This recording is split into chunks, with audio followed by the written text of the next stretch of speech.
Quando eu estava meditando ontem, tirei um tempo à tarde, fiquei um tempo ali meio escondido no meu refúgio, né? Fui, já sabe, quando eu vou pregar, nem era eu para pregar hoje, mudou a escala, é uma bênção pregar no domingo de ceia, estou feliz de estar aqui de novo, como eu falei domingo passado, muitas vezes quando eu prego, mesmo que vocês não recebam tudo, eu sou tão abençoado enquanto eu prego, eu chegava e falava, eu pregaria até numa igreja vazia, né? E fechada, porque às vezes é bênção quando Deus nos visita, mas é muito melhor estar com vocês e poder olhar as carinhas e olhar nos olhos de vocês e acompanhar. A gente sabe, estava falando, a gente tem o privilégio de saber a história de todos vocês a gente sabe, a não ser quem nos visita hoje pela primeira vez, alguma coisa a gente sabe, alguma coisa a gente acompanha no dia a dia, a família, né, os relacionamentos, a situação da vida. É um presente poder fazer isso, justamente como eu orei, ver o poder da palavra de Deus na vida das pessoas. Então, isso tira a nossa responsabilidade, achar que nós geramos alguma coisa na vida de vocês, mas a palavra que nós pregamos, ela gera tudo o que acontece na vida de vocês. E quando nós fazemos isso então com o coração sincero, que essa é a nossa parte, buscando santificação, buscando revelação, buscando direção de Deus, e esse é o peso que cai sobre nós, de ter certeza que aquele conteúdo daquela manhã, aquele conteúdo que vai ser pregado, que vai ser ensinado, é aquele que o Senhor tem preparado aos corações. Isso é algo tremendo, é algo que nos confronta e é algo que nos alegra quando fazemos o que temos que fazer. Melhor ainda é quando nós temos contato com algumas pessoas, às vezes de outra igreja, ou alguém da família que é de outra igreja, e encontraram no almoço de domingo, e aí vão falar que o que nós pregamos aqui é o que foi pregado lá. Isso é tremendo. Muitas vezes acontece em 2, 3, 4 igrejas, de que o que nós pregamos aqui, os caras pregam lá também. Isso significa que Deus fala com a sua igreja. Ele é um Deus vivo, Ele é um Deus que Ele realmente ele reina sobre a mente, sobre o coração dos pregadores, para que a palavra pregada seja a dele. E melhor do que isso, quando eu falo que eu quero pregar como se fosse em línguas, eu já percebi algumas vezes, é tremendo, sabe assim, eu saio daqui, eu sei que eu fiz uma pregação, que o Senhor me visitou, eu sei que foi maravilhoso, estou feliz, glória a Deus, eu saio, e aí chega uma pessoa e fala, pastor, que benção a pregação. Eu falo, glória a Deus, o Senhor falou tão bem sobre a vida do apóstolo Pedro, isso foi tão importante na minha vida. E aí eu falei, caramba, mas eu preguei sobre Paulo, eu não preguei sobre Pedro. Então o que é tremendo é que muitas vezes quando eu prego, Deus ainda muda o que eu prego, e Ele toca o seu coração em línguas em outro aspecto. Ele faz algo tremendo e poderoso, como só Ele pode fazer. Então louvado seja o nome do Senhor. Amém? Como vocês perceberam, vocês que vêm de quarta, vocês que acompanharam os últimos domingos, eu posso dizer que eu estou passando um reavivamento da fé, sabe assim? Desde que eu conheço Jesus Cristo, eu tive fé. Desde quando eu tinha, então, 10 anos, eu me converti. A fé foi fundamental para transformar a minha vida. Embora eu fosse bisneto de pastor evangélico, eu precisei crer. Eu precisei me arrepender dos meus pecados. Eu precisei entregar minha vida a Jesus Cristo. Não tinha bênção hereditária. Não tinha salvação por ser filho de crente, neto de crente, bisneto de crente. Nada disso podia me salvar. Mas a salvação que eu precisava, ela estava em Jesus Cristo, como continua estando e estará até o fim da janela de tempo que Deus tem para a humanidade e que já já vai fechar. Então, nesse tempo, a época da graça está estendida. Nesse tempo, a salvação está proposta e oferecida de graça. E depois disso vem o juízo. E aí não tem mais esperança, não tem mais salvação, não tem perspectiva. Por isso que o Senhor, Ele tem falado, Ele tem levantado igrejas, Ele tem levantado pregadores, e hoje você pode ver pela internet, nós estamos em tantos lugares, tantos idiomas, tantos conteúdos, porque o Senhor tem pressa de acelerar a pregação do Evangelho. E nesse ponto a pandemia, ela foi útil para o propósito do Senhor,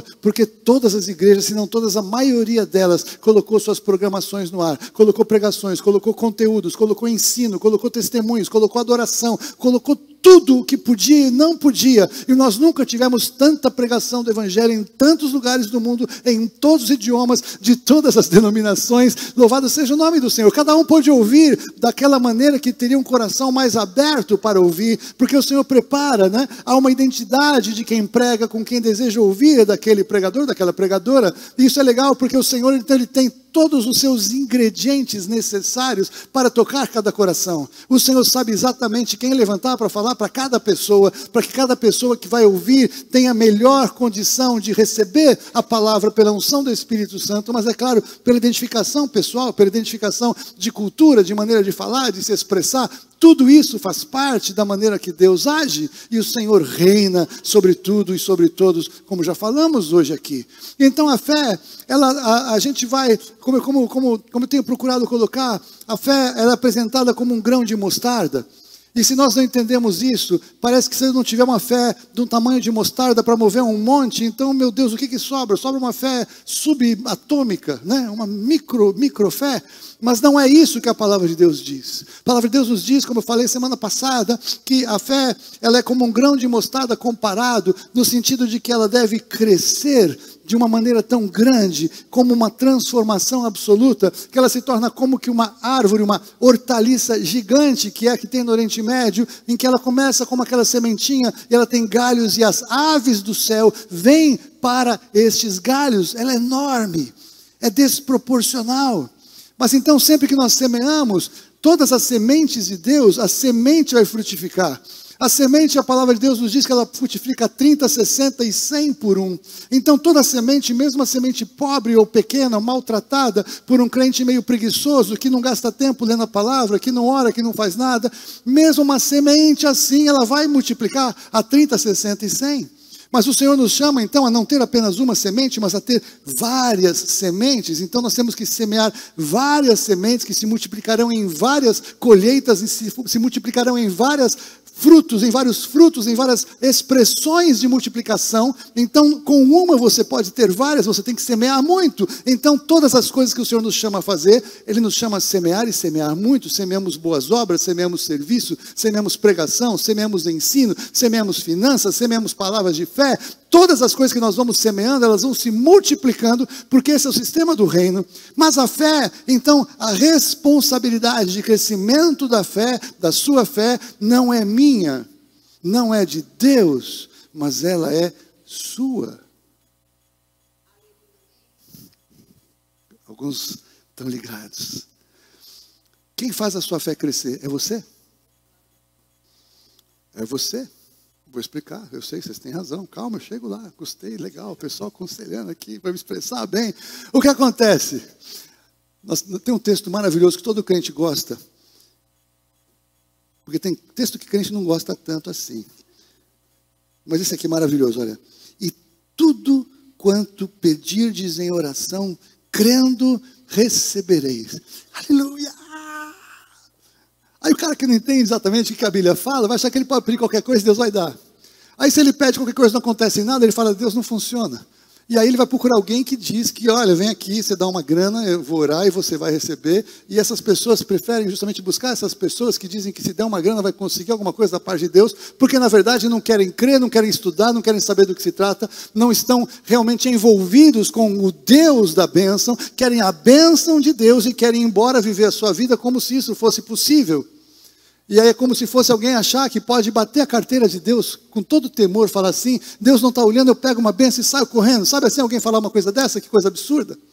Mas veja, nós vimos a semana passada que a palavra de Deus nos diz que a fé vem pelo ouvir, e o ouvir a palavra de Deus. A pregação em outra tradução. Ou seja, não há como desenvolver fé sem ser ouvindo a palavra e tendo uma dimensão de palavra, como as minhas irmãs me exortaram corretamente, para crer. Então esta frase, esse texto, aqui é a palavra literal de Jesus em Mateus 21, 22, e tudo quanto pedirdes em oração, crendo, recebereis. Como é possível crer? Ou seja, como é possível exercer fé se não for na palavra de Deus? Não existe fé fora da palavra de Deus. As pessoas da cultura podem chamar fé qualquer tipo de crença, qualquer tipo de religião. E tudo bem chamar fé dessa prática. Como eu brinquei na semana passada, tem gente que vai na loteria fazer uma fezinha na loteria. Então fé vira qualquer coisa. E no mundo a fé ser qualquer coisa está tudo bem, mas para um crente é um absurdo. Porque não existe a fé em qualquer coisa, existe fé na palavra de Deus. Mas então o que a palavra de Deus diz que é nosso por herança, nosso trabalho, então como eu disse, é crer naquilo que a palavra de Deus diz a nosso respeito, depositar nossa fé, nossa confiança, a falar, isto é verdade, isto se cumpre na minha vida, então eu posso orar qualquer coisa que a palavra de Deus diz a meu respeito, e aí eu estou exercendo fé, e exercendo fé, a fé que há na palavra é poderosa para gerar aquilo que aparentemente é impossível aos meus olhos. A fé muitas vezes nos aponta a crer em coisas que não têm lógica, e não precisam ter lógica, porque Deus não nos chamou para viver num mundo lógico, mas Ele nos chama para viver num mundo espiritual, que Ele estabelece acima do mundo lógico. Se nós, como cristãos, acharem que Deus nos chamou então para conhecer a sua palavra, para conhecer a pregação e receber todas as coisas que o mundo acha maravilhosas, nós estamos indo longe da palavra de Deus, porque em 1 João nos fala, no capítulo 3, ele diz: não ameis o mundo, nem aquilo que há no mundo. Se alguém ama o mundo, o amor do Pai não está nele. Porque tudo que há no mundo, a concupiscência da carne, a concupiscência dos olhos, a soberba da vida, é do mundo. O mundo vai passar, isso não vem de Deus. Quem ama o mundo, o amor do Pai não está nele. Então entenda que crente que quer encontrar a chave mágica para viver o melhor desta vida segundo o padrão do mundo, está longe do que o Senhor nos chama a viver. Mas o Senhor, Ele tem respostas de oração, o Senhor tem recursos, o Senhor tem prosperidade, o Senhor tem saúde, o Senhor tem bênçãos para a família, o Senhor tem um sistema que Ele nos revela, que é o sistema do seu reino, e nós somente acessamos o reino de Deus pela fé na sua palavra. E muitas vezes tem tanta mistureba sendo pregada, porque muitas pessoas não querem ter o trabalho de estudar a sua Bíblia, querem ouvir alguém que está bombando, um pregador que está fazendo sucesso, e está tudo bem, tem gente que Deus levanta para fazer uma baita influência, e levar um monte de gente, louvado seja o nome do Senhor, mas também tem muita coisa esquisita sendo pregada, e as pessoas que decidem seguir pessoas, estão indo completamente longe da palavra de Deus. Deus não nos chama a seguir pessoas, Deus nos chama a seguir pessoas que apontam a Jesus, porque nós temos que seguir a Jesus. As ovelhas não são dos pastores, as ovelhas são de Jesus. Os discípulos não são dos pastores, os discípulos são de Jesus. E nós temos que fazer discípulos de Cristo. Mas para isso tem a sua participação. Nós temos nosso papel de ensinar, de pregar, de instruir, de acolher, de aconselhar e de fazer as coisas acontecerem, para ver reuniões corporativas da igreja reunida, mas para termos também reuniões de casa em casa, falhou. E nós temos também que ter a oportunidade de ir para as ruas. É assim que a igreja primitiva estabeleceu, no templo, de casa em casa e nas ruas. Essa é a dimensão da igreja, esse é o sistema que a igreja tem que se mover.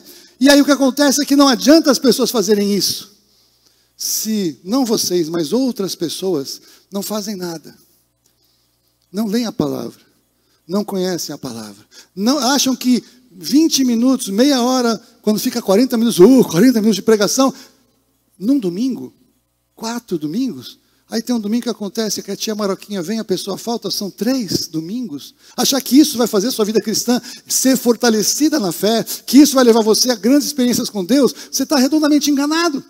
É necessário que depois do que você ouve aqui, ou do que você ouve na quarta-feira, na reunião das mulheres, reunião dos homens, você vá buscando o conteúdo da palavra, você faça a sua lição de casa, e você aprofunde o que a palavra de Deus tem trazido para você. Veja o contexto dos versículos que foram pregados. Se foi pregado lá, capítulo 2 de João, 1 João, leia 1 João inteira, são 5 capítulos. Mas é uma das cartas mais curtas, mas ela é tão poderosa, tanta revelação, porque nós não conseguimos crescer na fé, se nós não sabemos o que Deus nos diz para crer. A fé na sua fé não vale nada, mas a sua fé na palavra de Deus, ela é poderosa para transformar todas as coisas. Ela é que vai gerar poder. Esse poder é da palavra, não é seu nem meu. Deus não tem necessariamente compromisso com você ou comigo, mas Ele tem compromisso com a sua palavra. Ele vela para cumprir a sua palavra. Então, se Ele está nos oferecendo uma aliança pela palavra, e nós do nosso lado acolhemos esta aliança e recebemos esta aliança pela fé, o Senhor vela pela sua palavra e Ele vai cumprir a sua palavra, porque Ele diz que toda palavra que saiu da boca dEle, ela vai e ela volta, e ela não volta vazia, mas ela cumpre o que Ele disse e vai ser trazido. Nós temos nessa igreja um ministério profético tremendo, e um ministério profético onde Deus fala.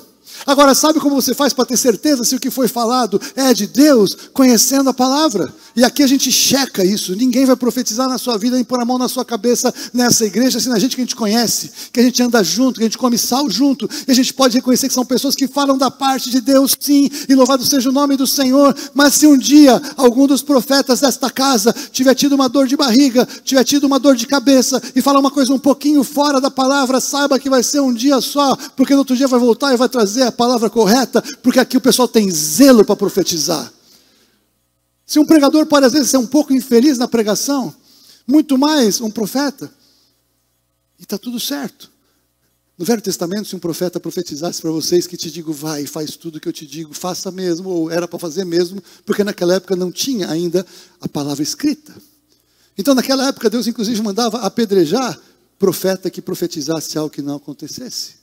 Mas agora, na nova aliança, nós temos o ministério profético falando da parte de Deus. E podem profetizar 2 ou 3. E você pode ter convicção do que Deus te fala. Você pode ter certeza que Deus está falando. E numa igreja séria como essa, que o ministério profético é sério como é aqui, você pode receber tranquilo em nome de Jesus. Porque Deus continua falando.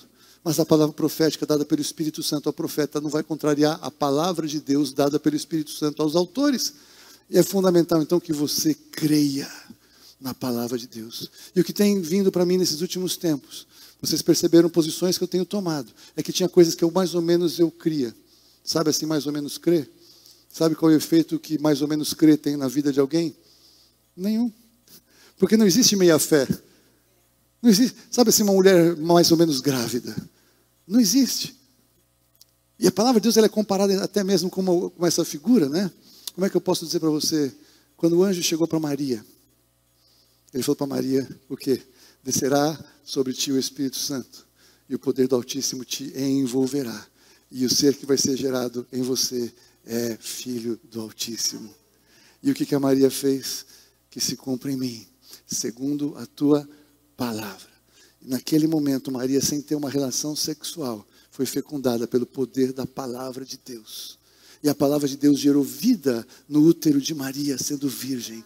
E o poder da palavra de Deus gera vida na sua vida, quando você acolhe a palavra pregada. Quando você recebe uma palavra pregada, você fala, isso é verdade. Eu acolho essa palavra, então que se cumpra na minha vida segundo essa palavra. Que se cumpra na minha vida segundo essa pregação. Que se cumpra na minha vida segundo está escrito. E ao longo do tempo da gestação desta palavra no seu interior, haverá vida, haverá um milagre, haverá transformação, haverá algo que vai impactar não somente a sua vida, mas a vida de você. Nem imagina quantas pessoas. Maria é bendita entre as mulheres, bendito é o fruto do ventre dela até hoje, 2000 anos depois, porque ela colheu aquela palavra e Jesus nasceu através dela. Agora, sabe o que aconteceria se ela não cresce?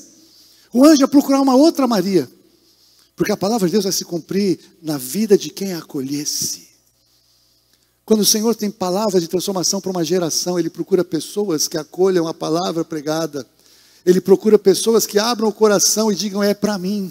Mas muitas vezes Deus chama alguém que é o último da última família, do último país, do fim do mundo. E quando acontece isso, a pessoa olha para si e olha para as pessoas que fazem grandes coisas, as pessoas, os grandes homens e mulheres que Deus levantou ao longo da história da igreja. Ele fala, é impossível, olha aquela pessoa, olha o que ela está fazendo, quem sou eu para querer fazer alguma coisa como aquela pessoa? Deus chama outro, ou então o senhor está enganado, ou então o profeta errou, ou então... Todas as pessoas famosas e conhecidas do reino de Deus eram pessoas absolutamente anônimas, desconhecidas. Anônimas e desconhecidas. O que mudou? O poder de Deus na vida delas. O que mudou? A fé que elas depositaram na palavra pregada. A fé que elas decidiram viver e permitir que acontecesse depois de ouvirem a pregação, porque a pregação trouxe aquela revelação, a pregação trouxe aquele impacto, aparentemente naquele primeiro dia, depois de passado o impacto, no dia seguinte, se alguém falasse nada aconteceu, muitos diriam é verdade. E ali o diabo roubaria a semente, como ele faz, como a palavra de Deus nos ensina, Jesus na parábola do semeador. Mas, se quando chega no dia seguinte, quando passa aquela adrenalina da experiência, quando passa aquela coisa tremendamente impactante de você receber uma ministração profética que aquece o teu coração, você fala, eu creio que é verdade. Aí você faz o seu memorial, como eu falo, escreva a palavra que Deus deu para você, põe a data, põe a local, põe o profeta, quem ministrou na sua vida, registre e comece a perceber ao longo dos anos o que acontece a partir daquela palavra que você recebeu da parte do Senhor. E sabe acontecer da mesma maneira que uma gravidez, ela vai crescer, ela vai multiplicar, ela vai ser transformada, até que chega uma hora que ela dá a luz, e você pega no braço a promessa do Senhor estabelecida, o chamado manifesto, a transformação de vida que Ele disse, a saúde que Ele disse, a transformação que Ele disse, e você vai receber do Senhor, quando você pega na mão, chegou. É isso que nós precisamos crescer como igreja. Gente, se nós nos transformarmos uma igreja de pessoas cheias de fé na palavra, não há limite para o que Deus pode fazer através da gente. Não digo só através da gente, mas através de você. Então não digo só através de você, diga por favor, de mim. Não é nós. Diga, não é nós. Sou eu, pessoalmente.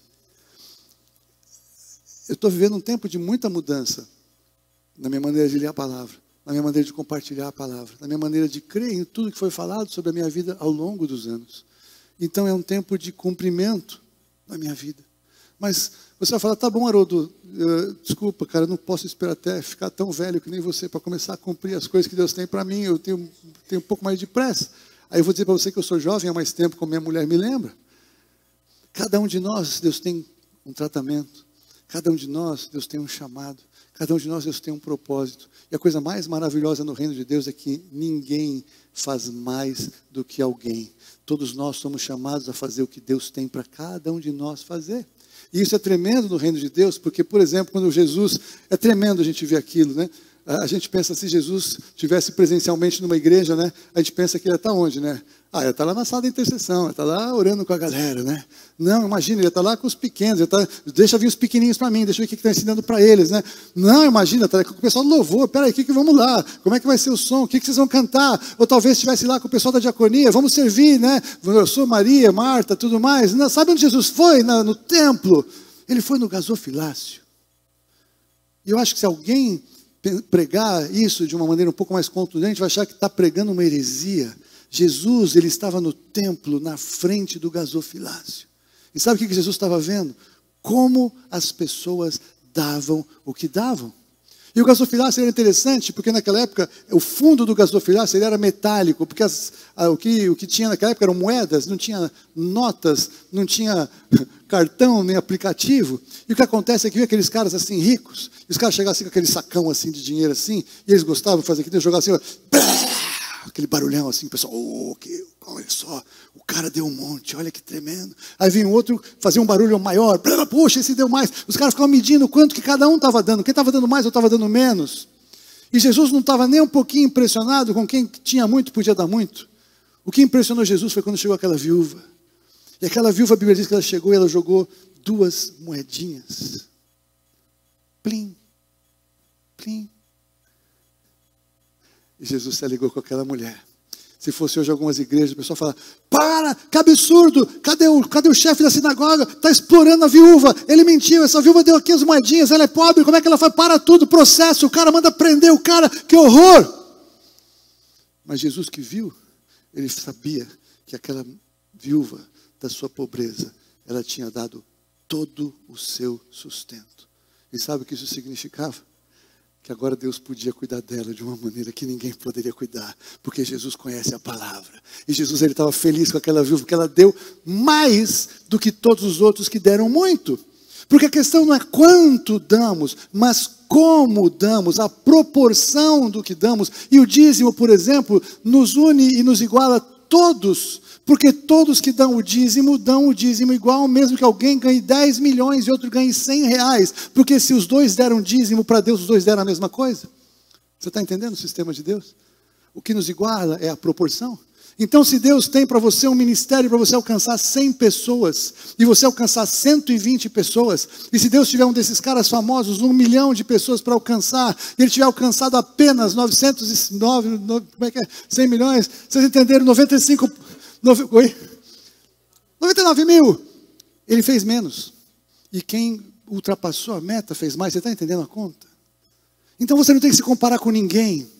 Você tem que crer que Deus tem um chamado para você. E você tem que viver o melhor chamado que Deus tem para você, da maneira que você tem. Você tem que crer que você faz diferença no reino de Deus e que naquele dia, diante do Senhor, você vai prestar contas tanto quanto as pessoas famosas vão prestar. E todos vão prestar contas do que fizeram com aquilo que o Senhor deu. E todos nós vamos apresentar ao Senhor as nossas obras. Então não pense em você comparado com ninguém.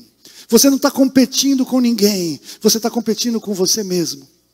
Nós competimos conosco mesmo. Por isso que Paulo fala, eu esmurro meu corpo e reduzo a escravidão, para que tendo pregado a outros, eu não venha eu mesmo a ser desqualificado.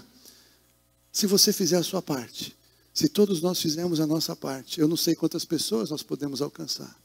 Mas o que eu sei é que naquele dia, quando eu tiver que prestar contas sobre vocês, Eu vou poder dizer para Deus que eu preguei o que eu pude pregar, o melhor que eu pude, e vou falar, mas olha só como esse pessoal foi frutífero, olha só tudo que eles trouxeram, até que foi legal, né? Até que a Fuvelava, a gente rachava um pouco ali e tudo mais, os pastores, a liderança, fizeram um bom trabalho.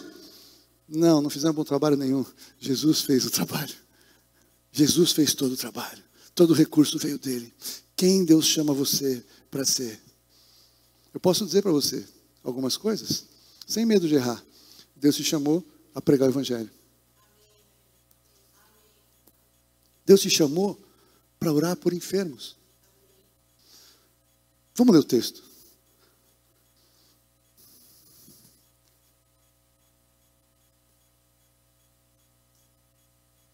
Marcos 16, 14 a 18.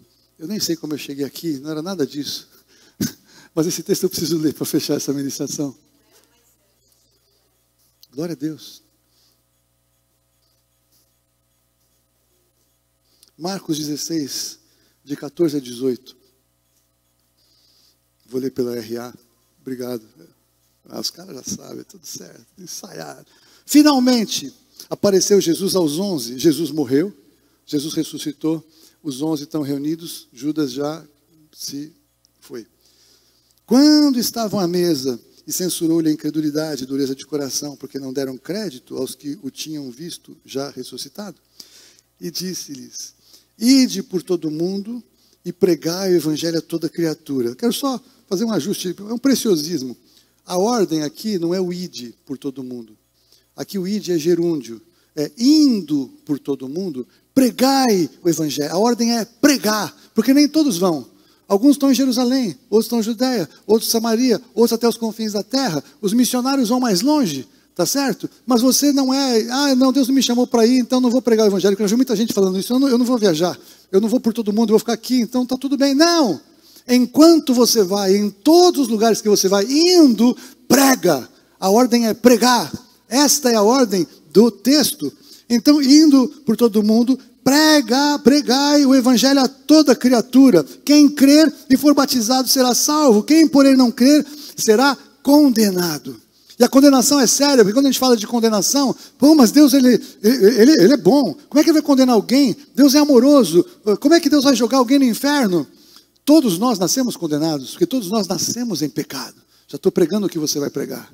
E aí o que Deus fez? Ele ofereceu Jesus para tirar as pessoas dessa condenação pela graça e por meio da fé, mas segundo o sistema dele, não de acordo com a lógica humana. Eu não sou tão ruim quanto as pessoas, afinal de contas até que eu sou bom, eu cuido bem, eu cuido da minha família, eu faço o melhor que eu posso, boas obras não servem para nada diante da santidade de Deus. Se servisse, Jesus jamais teria ido para a cruz. Então a pregação do evangelho, ela vai impactar os que creem. Quem crê será salvo, quem não crê será condenado. Você é responsável pela salvação de alguém? Não. Se você pregar para alguém, alguém falar, não quero, você fez a sua parte. Porque o evangelho, ele prega, é pregação para salvação, mas também é pregação para condenação. Porque quem ouve e rejeita, a condenação é justa, porque teve a chance de ouvir a pregação do evangelho, e Deus dá esse acesso a todos. Mas veja aqui, agora sim, estes sinais hão de acompanhar aqueles que creem em meu nome. E aqui é interessante, porque por muitos anos, esse texto me dava assim um certo nervoso, porque eu não cria nesse negócio aqui, isso aqui não acontecia. Eu cria na salvação, então era como assim, a salvação era para todos os dias, mas esse texto aqui não era. Por quê? Porque eu não via acontecer como consequência das pessoas serem salvas. Mas o que Jesus fala é muito claro, quem crer e for batizado será salvo, quem não crer será condenado. Salvação. Estes sinais hão de acompanhar aqueles que creem. Aqueles que não creem, o que vai acontecer? Você consegue entender isso? Não vão acompanhar os que não creem. Quem crê ou quem não crê tem destinos diferentes. Quem crê e foi salvo, chega diante desse texto, crê ou não crê, vai ter resultados diferentes. Então nós temos crentes incrédulos. Nós temos crentes que creem na salvação eterna, estão salvos, mas não creem que a manifestação do poder de Deus continua disponível para os nossos dias, para quem crê.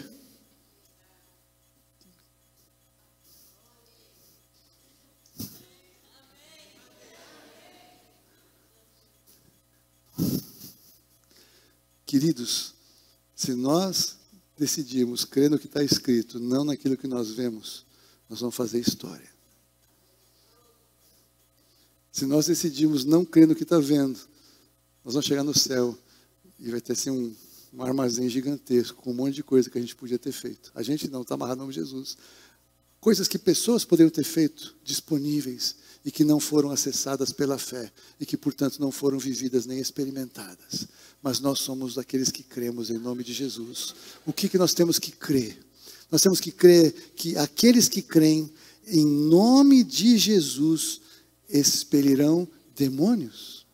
Toda opressão que possa estar na sua casa, toda opressão que possa estar atormentando a sua vida, de cara essa você tem que mandar embora em nome de Jesus, e vai embora em nome de Jesus se você crê. Se você não crê, não vai acontecer nada. Mas se você crê, vão todos bater em retirada em nome de Jesus. O Senhor nos dá autoridade sobre o mundo espiritual das trevas. Nós não temos que nos preocupar com as trevas, nós temos que nos sujeitar a Deus, resistir ao diabo, ele vai fugir de nós. Então a sua casa não pode ter opressão. Tem gente que tem uma casa que anda assim, e aí quando tem que ir de noite, num sobrado, tem que descer para ir até a cozinha de noite, não vai porque tem medo, porque chega na cozinha, dá um medo assim, então leva o copo d'água para cima e deixa no criado mudo, para não ter que sair do quarto para descer.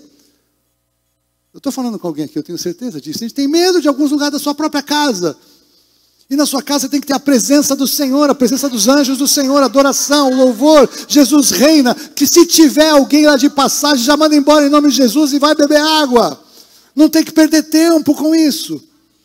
Se alguém estiver tão opresso, quase endemoniado, fala, por favor, ora por mim. Tem crente que corre nessa hora da oração. Só que ao invés de correr para orar, corre para não orar. De medo.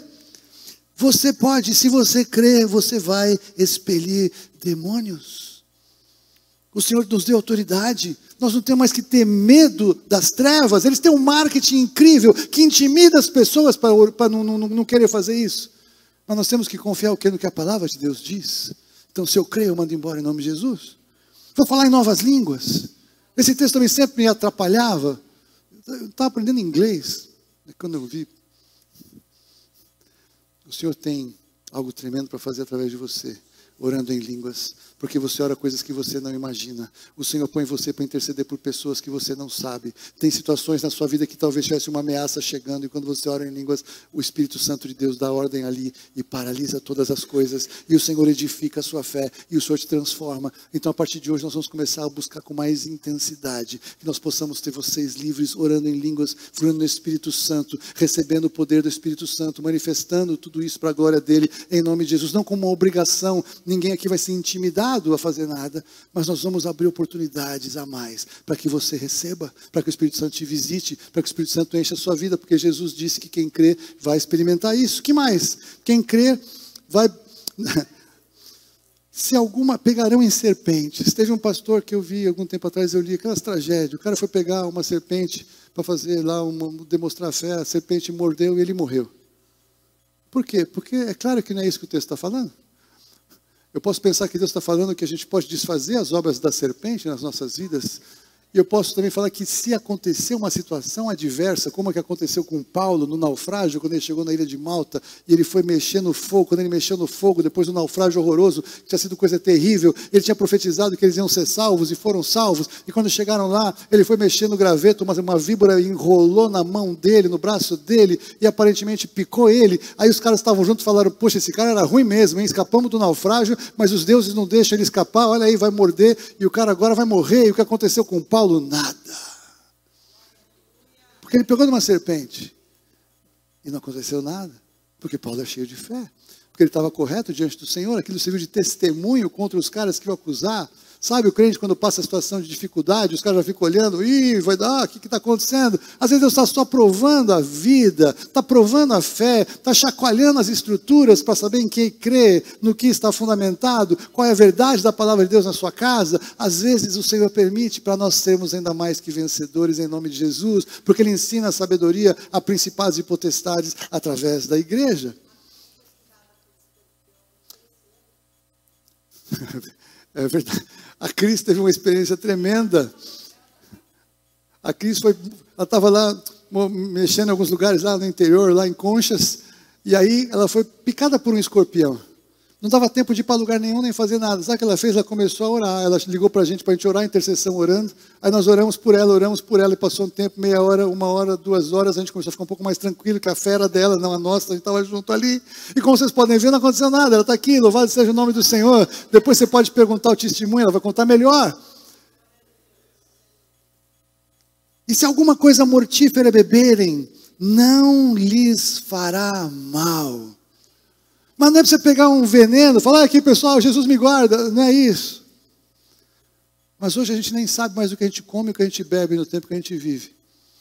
As coisas que nos servem, a gente tem que partir do princípio que está tudo certo, que o produtor é um cara correto, que quer o bem da população, que não está envolvido em algum plano escatológico. Se a gente tomar alguma coisa assim, se a gente sempre ora, você ora antes de comer e de beber as coisas, receba com ação de graças. Abençoe o que você come e o que você bebe.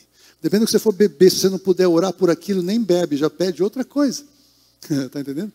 Veja o que você come e bebe e ore diante do Senhor, consagre, peça a bênção dEle, porque dEle vai te guardar, nada vai te acontecer, porque Deus diz, Jesus prometeu. E por fim, imporão as mãos sobre enfermos e eles ficarão curados. Os pastores imporão as mãos. Os profetas, os missionários, os apóstolos, todos nós somos chamados, enquanto pregamos o Evangelho, a viver o Evangelho. Meu querido, minha querida, eu vim aqui hoje para propor um grande pacto entre nós. Eu não vou chamar você para fazer voto, eu não quero fazer isso, porque voto é uma coisa séria, é melhor que você não vote do que você vote e não cumpra. Mas eu quero que a gente possa dar um passo a mais de entender o seguinte, que nós queremos como igreja, viver mais do que Deus tem para nós. Mais da palavra da fé. Mais da fé na palavra. Mais da unção do Espírito Santo em nós, sobre nós e através de nós, em nome de Jesus. Você está entendendo isso? Não adianta a gente ser frutífero e vir um monte de gente para cá, se você não for frutífero e você for aquela pessoa que vai trazer outros para cá. Você está entendendo isso? Eu não vou ficar tão feliz quanto eu vou ficar se todos nós trouxermos, se todos nós orarmos, se todos nós ministrarmos, se todos nós expulsarmos demônio, se todos nós experimentarmos a cura no nome de Jesus, se todos nós experimentarmos o poder de Deus, se todos nós, cada um na dimensão de fé, no chamado de fé, vivemos o melhor de Deus em nome de Jesus. Sabe por quê? Jesus está voltando. Nós não sabemos quanto tempo nós temos. E eu quero que você pare de perder tempo com coisas que não vão te levar a lugar nenhum. Não vai adiantar você chegar diante de Deus e você falar que você assistiu 14 temporadas do Netflix. Ele não vai se impressionar com isso. Você fez maratona de filmes. Não vai resolver nada. Mas que você firmou na palavra. Que você decidiu ousar. Que você decidiu realmente sair do lugar comum e falar, eu quero fazer a diferença. A unção do Senhor está sobre este lugar. A unção do Espírito Santo está sobre a sua vida. A unção do Espírito Santo está disponível para você. O que você precisa fazer agora é crer nesta palavra que foi pregada. Você crê no que eu falei? Essa é a palavra de Deus para a sua vida. Então nós precisamos decidir ir além disso. Sabe por quê? Eu estou fazendo isso. Algumas coisas que eu tenho feito são difíceis para mim, mas eu tenho vencido coisas que me prendiam da velha tradição, da maneira religiosa que eu vivi muito tempo. E para mim é um pouco mais complicado, porque eu faço isso na frente de vocês, eu faço isso aqui no meio da congregação, e eu quero ir além do que eu já vivi em nome de Deus. Eu não quero mais o que eu já vivi até agora. Eu quero o novo do Senhor. Eu quero abrir a boca e o Senhor vai me encher a palavra de boca, vai encher a boca da minha palavra, vai encher a minha palavra de boca, minha boca de palavras. Aleluia, eu estou falando em línguas em português. Entendeu? E eu vou falar não o que eu quero falar, mas o que o Senhor quer que eu fale. Porque quando eu fizer isso, haverá poder na sua vida. E o poder vai tocar o seu coração. E mesmo que a pessoa que está sentada do teu lado não queira o que você quer, você vai querer. Porque você não depende de quem está do seu lado, você depende do que o Senhor quer fazer na tua vida, em nome de Jesus. Então eu quero te convidar, sério. Eu vou chamar todo mundo a ficar de pé. Vou ficar todo mundo de pé, que eu não quero ninguém sentado, não quero intimidar ninguém. Mas vamos ficar de pé. Mas por que é de pé? Porque de pé a gente consegue, de alguma maneira, estar numa posição um pouco mais assim, prestando atenção, e eu quero. Eu vou pedir para todo mundo orar junto comigo. Se você não crê, fica tranquilo que essa palavra não tem poder nenhum. Você está entendendo isso? Eu estou precisando repetir junto para você não ficar mal na fita com quem está perto de você. Mas se você crê e você repetir comigo cheio de fé, Deus pode fazer coisas tremendas através de você. Mas eu não quero que você faça voto de tolo, nem quero te pegar no meio do caminho. Eu quero que você diga o seguinte: eu vou convidar você para dizer que você se arrepende de não ter conhecido tanto a Bíblia como você devia, de não ter crido tanto quanto você devia, e que a partir de hoje você decide que você vai fazer o que você nunca fez antes, em nome de Jesus. Amém? Então, se você concorda com essa oração, você já vai repetir comigo cheio de fé desde o início, em nome de Jesus. Se você não concorda, você pode ficar de boca fechada, está tudo bem, ou então você pode repetir e não tem efeito nenhum na tua vida se você não crê no coração. A gente tem que crer no coração e confessar com a boca para ser poderoso. E se você não crê, não adianta repetir. Mas se a gente repetir, se a gente crer, Deus vai fazer coisas tão tremendas aqui que nós vamos contar história. Nós vamos fazer história para a glória do Senhor, em nome de Jesus. Amém? Então vamos juntos, diga assim comigo: Senhor Deus, eu me arrependo de não ter crido em todos os ensinos, com toda a intensidade, para que eles fizessem efeito na minha vida. Não geraram tanto poder, não geraram tanta transformação, quanto eu sei que estão disponíveis na tua palavra. Mas nesta manhã, eu digo, eu decido, e o Senhor pode ver, que o meu coração está alinhado com o que eu estou falando. Eu quero, em nome de Jesus, viver tudo isso que está escrito na tua palavra, que foi lida nesta manhã.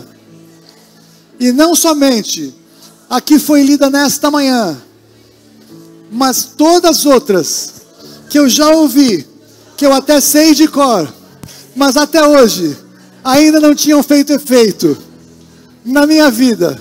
Mas eu decido que a partir de hoje eu me entrego ao Senhor, para que o Senhor me leve a este lugar de poder, a este lugar de glória, a este lugar frutífero, a este lugar poderoso, onde a tua palavra não apenas vai mudar o meu coração, mas vai fazer a diferença na vida de todos aqueles que estão ao meu redor, para a tua glória.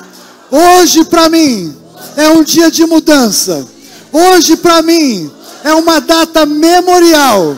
Eu vou marcar, porque como Maria ficou grávida de Jesus naquele dia, eu hoje fico grávida desta palavra, que é a tua palavra, em nome de Jesus.